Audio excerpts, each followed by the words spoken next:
মে মাসে প্রবাসী বাংলাদেশিরা দেশে রেমিটেন্স পাঠিয়েছেন 297 কোটি মার্কিন ডলার, যা গত বছরের একই সময়ের তুলনায় 31.7% বেশি। এই উল্লেখযোগ্য প্রবৃদ্ধিতে সবচেয়ে বড় অবদান রেখেছে সৌদি আরবে কর্মরত বাংলাদেশিরা। যদিও 2022 সালের জুলাই থেকে 2024 সালের মার্চ পর্যন্ত সময়কালে রেমিটেন্স আহরণের শীর্ষস্থান বেশ কয়েকবার পরিবর্তিত হয়েছে।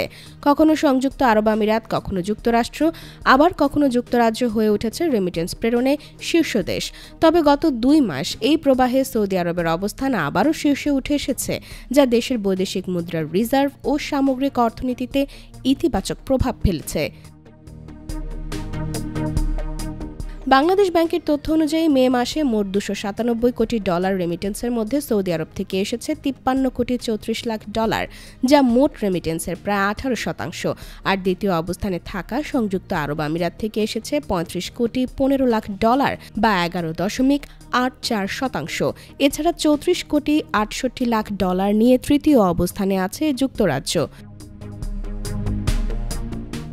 চতুর্থ অবস্থানে মালয়েশিয়া 34 কোটি ডলার এবং পঞ্চম অবস্থানে থাকা যুক্তরাষ্ট্র থেকে এসেছে 22 কোটি 36 লাখ ডলার।